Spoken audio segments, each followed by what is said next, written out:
Assalamualaikum warahmatullahi wabarakatuh. Waalaikumsalam warahmatullahi Warahmatullahi wabarakatuh. wabarakatuh. Selamat pagi dan salam sejahtera bagi kita semua yang hadir pada presentasi kali ini. Yang pertama sekali, terima kasih kepada Bapak Rizky Safril, SHI MSI, selaku dosen pengampu mata kuliah Hukum Tata Negara, yang telah mempersilahkan kami untuk mempresentasikan hasil tugas kami yang berjudul tentang konsep dasar hukum tata negara. Kami dari kelompok 4 izin memperkenalkan diri. Yang pertama, saya sendiri sebagai moderator Taufik Hidayat dan rekan-rekan saya. Saya Diva Anggraini. Saya Farid Febrian. Saya Nurmadinatul Yusra. Baiklah, tanpa berlama-lama lagi, marilah kita mulai presentasi kali ini dengan penuh semangat.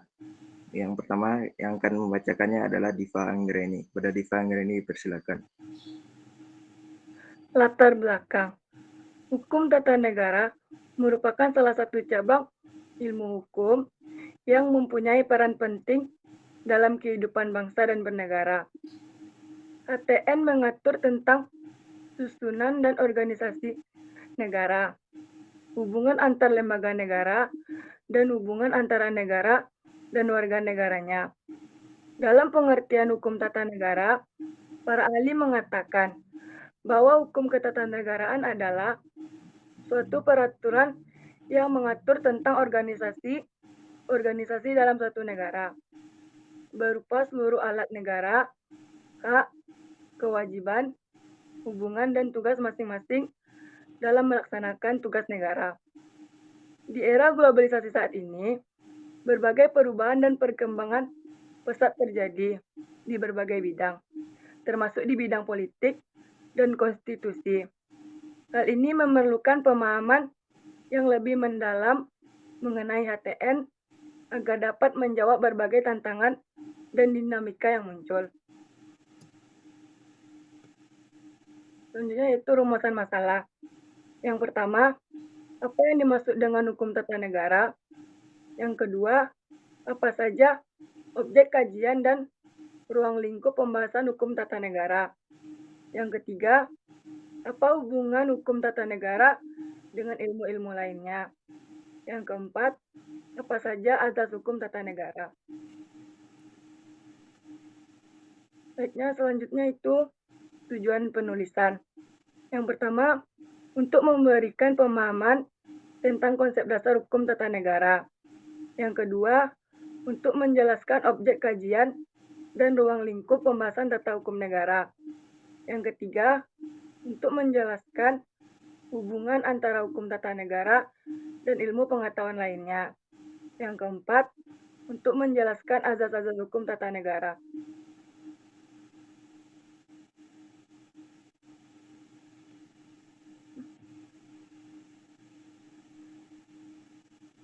Yang pertama, masuk kepada materi pemahaman tentang hukum tata negara.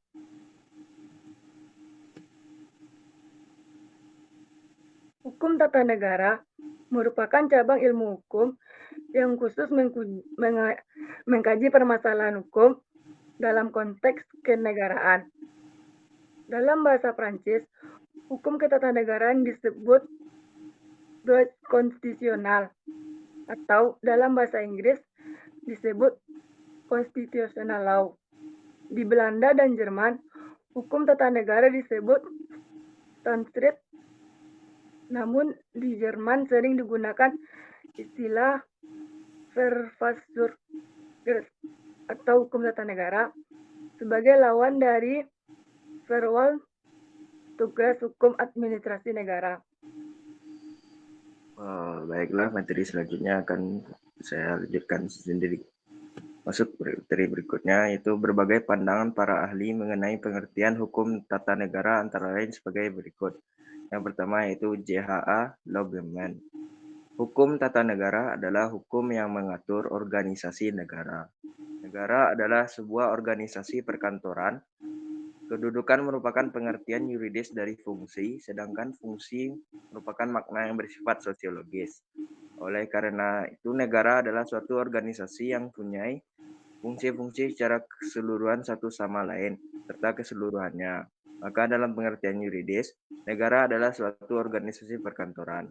Hukum tata negara mencakup Personsler dan Gebietsler dan merupakan kategori historis, bukan kategori sistematis. Artinya hukum ketatanegaraan saja yang berkaitan dengan fenomena sejarah negara tersebut. Yang kedua, ahli Christian van Vollenhoven. Hukum tata negara mengatur seluruh masyarakat hukum, atasan dan masyarakat hukum bawahan menurut tingkatnya, yang masing-masing menentukan wilayah atau lingkungan masyarakatnya sendiri dan menentukan badan-badan dalam masyarakat hukum yang bersangkutan beserta fungsinya masing-masing, serta menentukan struktur dan kewenangan badan-badan yang bersangkutan. Yang ketiga yaitu Skolten, hukum tata negara, hukum yang mengatur organisasi bukan negara.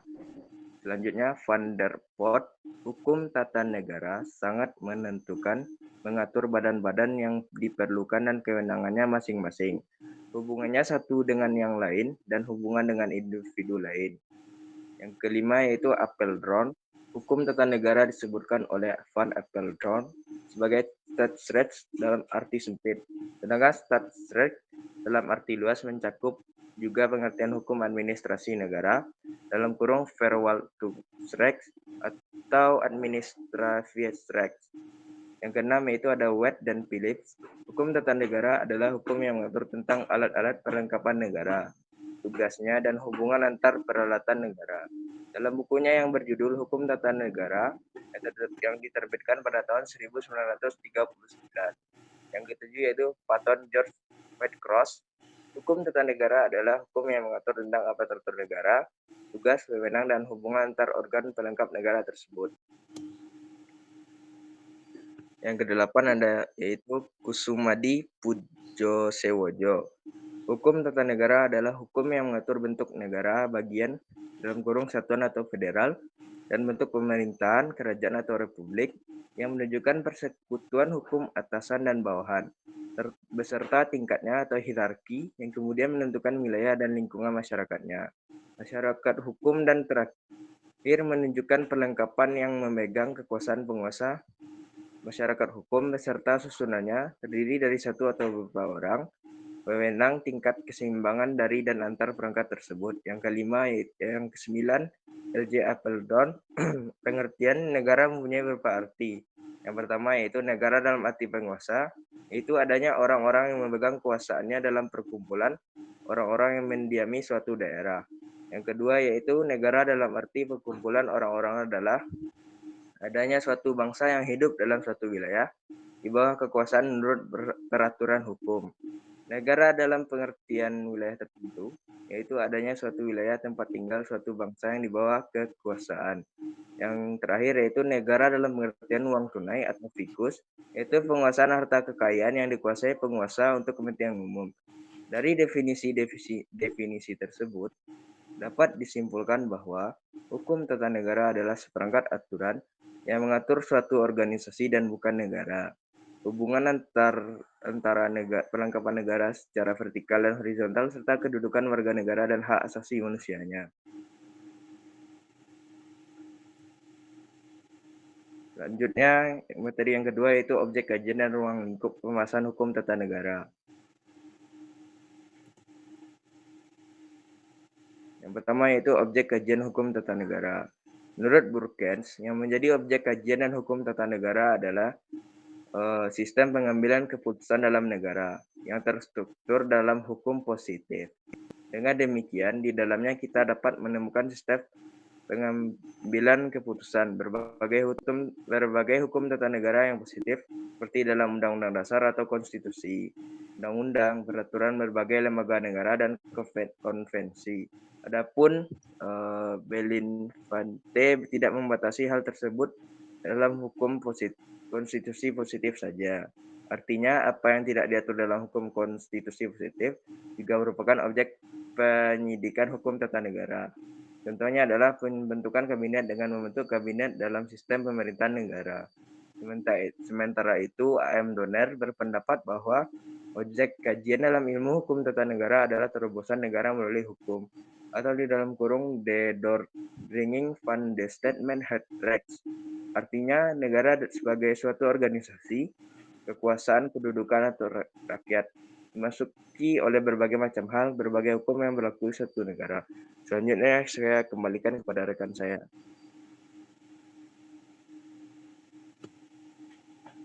Baiklah, materi selanjutnya akan saya lanjutkan.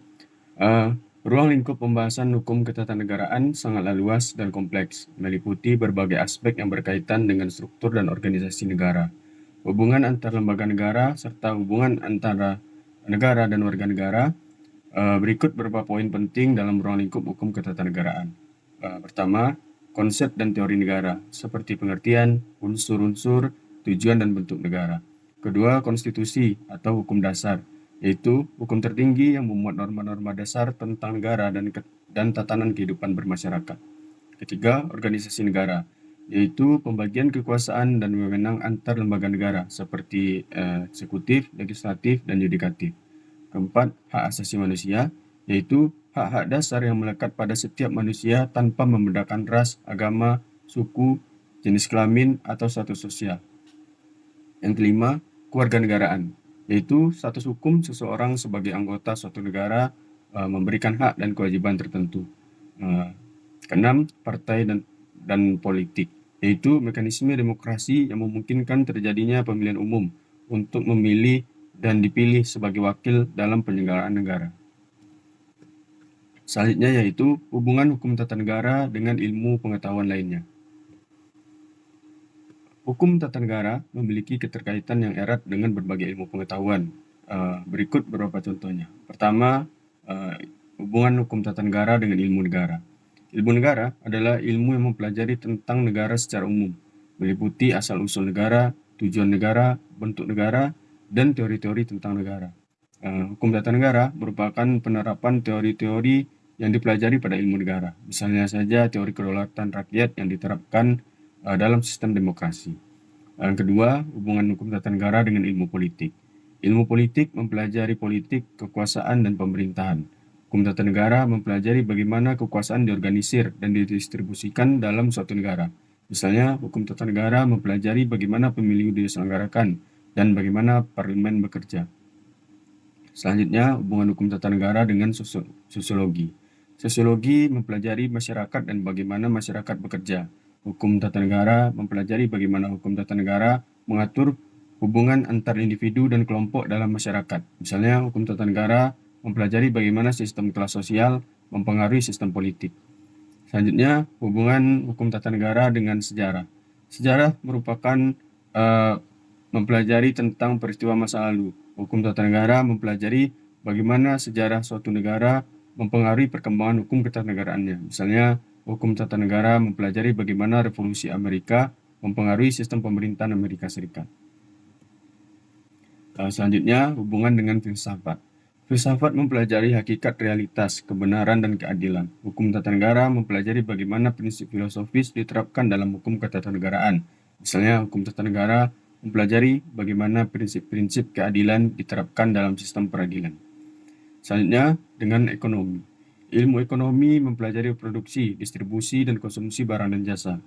Hukum tata negara mempelajari bagaimana ketatanegaraan mengatur kegiatan perekonomian. Misalnya, hukum tata negara mempelajari bagaimana undang-undang anti monopoli diterapkan untuk melindungi persaingan di pasar. Yang terakhir, hubungan dengan hukum. Hukum adalah seperangkat aturan yang mengatur tingkah laku manusia. Hukum tata negara merupakan bagian dari undang-undang yang mengatur organisasi negara dan pemerintahan. Hukum tata negara merupakan bagian dari undang-undang yang mengatur organisasi negara dan pemerintahan. Hukum tata negara berkaitan dengan cabang hukum lain seperti hukum tata usaha negara dan hukum pidana. Keterkaitan antara hukum tata negara dengan ilmu-ilmu lainnya menunjukkan bahwa hukum tata negara merupakan ilmu yang bersifat multidisiplin. Untuk memahami hukum tata negara secara menyeluruh, perlu mempelajari ilmu-ilmu lain yang terkait.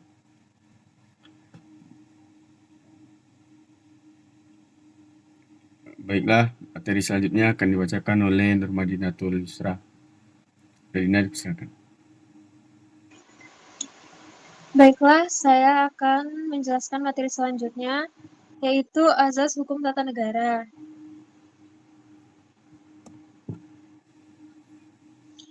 Azas hukum tata negara meliputi yaitu yang pertama azas Pancasila, yaitu setiap negara didirikan atas dasar falsafah bangsa. Filsafat IAL adalah berpaling dari keinginan umat dan bangsa. Dalam bidang hukum Pancasila merupakan sumber hukum material karena setiap isi peraturan perundang-undangan tidak boleh bertentangan dengan adanya dan apabila itu terjadi maka peraturan tersebut harus segera dicabut. Pancasila sebagai asas hukum tata negara dapat dilihat dalam pembukaan Undang-Undang Dasar 1945. Lalu yang kedua ada azas hukum. Kedaulatan rakyat dan demokrasi atau azas kedaulatan dan demokrasi menurut Jimli As-Siddiq, gagasan kedaulatan rakyat di Indonesia mengupayakan keseimbangan individualisme dan kolektivitas dalam kebijakan demokrasi. Lalu yang ketiga ada azas negara hukum, yaitu suatu negara didirikan atas dasar terjaminnya keadilan hukum bagi warga negaranya. Ciri-ciri azas negara hukum ialah yang pertama adanya undang-undang atau konstitusi yang membuat hubungan antara kekuasaan dan rakyat. Yang kedua adanya pembagian kekuasaan, mengakui dan melindungi adanya hak kebebasan rakyat. Lalu ada prinsip demokrasi. Itu ialah suatu pemerintahan di mana rakyat berpartisipasi dalam pemerintahan baik secara langsung maupun tidak langsung. Prinsip demokrasi yang muncul dalam kehidupan di Indonesia didasarkan pada azas kekeluargaan.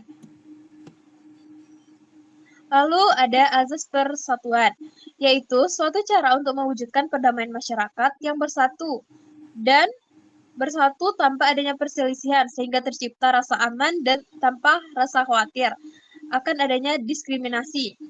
Azas negara kesatuan adalah pada prinsipnya tanggung jawab tugas pemerintah tetap berada pada pemerintah pusat.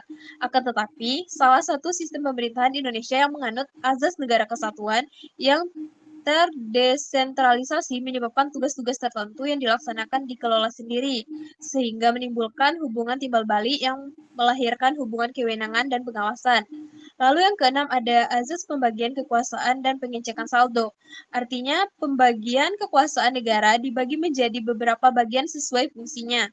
Beberapa bagian seperti yang dikemukakan oleh John Locke adalah yang pertama yaitu kekuasaan legislatif, yang kedua kekuasaan eksekutif, lalu ada kekuasaan federatif. Montesquieu menyatakan bahwa di setiap negara terdapat 3 jenis kekuasaan, yaitu trias politik, eksekutif, legislatif, dan peradilan. Lalu yang ketujuh ada azas legalitas, di mana azas legalitas tidak mengharuskan pejabat untuk mengambil tindakan tanpa berpedoman pada peraturan perundang-undangan yang berlaku. Atau dengan kata lain, aturan hukum bukan manusia. Dengan landasan hukum seperti itu, harus ada jaminan bahwa hukum itu sendiri dibangun atas azas demokrasi. Lalu bisa kita tarik kesimpulan yaitu hukum tata negara atau HTN merupakan kumpulan norma hukum yang mengatur tentang susunan dan organisasi negara, hubungan antar lembaga negara, serta hubungan antara negara dan warga negara. Ruang lingkup hukum tata negara sangat luas, mencakup konsep dan teori tentang negara, konstitusi atau hukum dasar, organisasi negara, hak asasi manusia, kewarganegaraan, serta pemilu dan partai politik. Lalu hukum tata negara mempunyai hubungan dengan ilmu-ilmu lain seperti negara, hukum, dan ilmu kekayaan. Azas hukum tata negara meliputi Pancasila, azas hukum, azas supremasi hukum, azas demokrasi, azas persatuan, azas pembagian kekuasaan, dan azas legalitas. Lalu saran yang dapat kami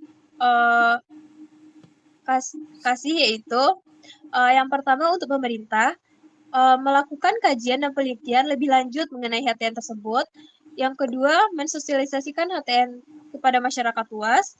Lalu meningkatkan mutu pendidikan HTN di perguruan tinggi. Lalu untuk masyarakat,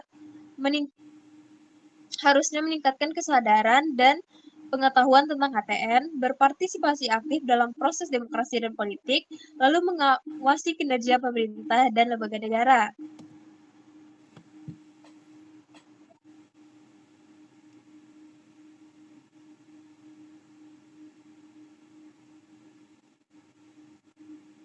Baiklah.